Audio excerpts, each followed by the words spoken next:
janji pada orang lain. Di episode sebelumnya, kalau Anda pernah menonton atau yang belum menonton, kita membahas tepat janji pada diri sendiri. Kenapa? Dengan tepat janji pada diri sendiri, saya mencintai diri saya sendiri.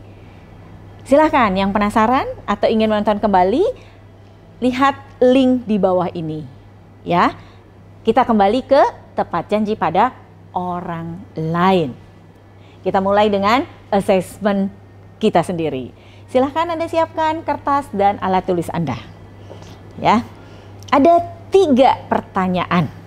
Yang pertama, pernahkah kita atau saya ingkar janji pada orang lain? Oke, silahkan Anda jawab, pikir sejenak, kira-kira pernahkah? Bila jawaban Anda berarti jawabannya adalah pernah dan tidak pernah. Jika jawaban Anda tidak pernah, maka stop di pertanyaan pertama. Jika Anda menjawab pernah, maka kita lanjut ke pertanyaan kedua. Pertanyaan kedua adalah kadang, sering sekali, atau lupa kita ingkar janji.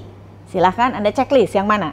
Kadang, sering sekali, atau lupa. Yang mana yang mau kita pilih?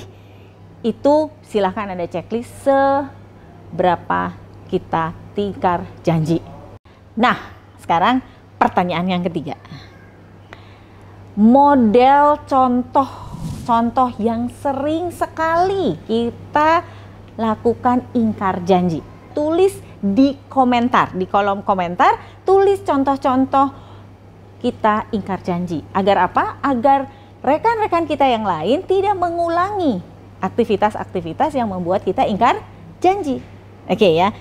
Kepada siapa aja sih kita sering ingkar janji? Paling utama adalah anak. Kemudian atasan. Kemudian rekan kerja. Kemudian keluarga dan orang lain. Teman bermain, teman hangout, dan lain sebagainya. Ya. Nah, ketika kita ingkar janji dan siapa aja yang menjadi pihak yang membuat kita ingkar janji, sekarang kita balik. Kalau ternyata kita yang jadi korban akibat orang lain tidak tepat janji pada diri kita, rasanya seperti apa? BTK? Marah? Kesal? Atau bahkan kita sampai depresi karena sering sekali orang lain tidak menepati janjinya sama kita. Atau yang terakhir, ignore aja.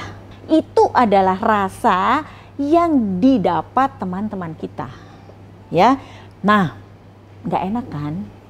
Maka sebaiknya kita perlahan tapi pasti buatlah agar setiap janji dan sekecil apapun kita tepat janji.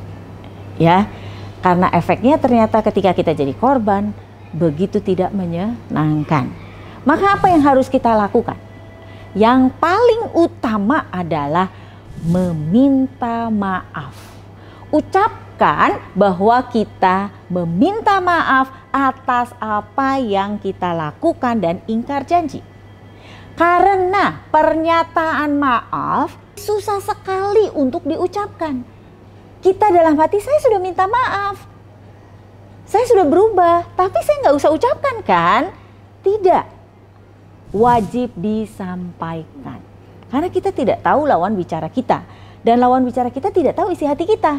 Maka wajib disampaikan. Sekali lagi, kata maaf. Pertama kali yang kita lakukan adalah untuk melakukan koreksi, melakukan minta maaf. Maaf ya nak, maaf ya pak, maaf bu, maaf teman, maaf saudaraku bahwa bukan maksud aku untuk tidak tepat janji. Itu adalah langkah koreksi yang pertama. Yang kedua, buatlah checklist. Apa saja yang membuat saya selalu ingkar janji dan kenapa?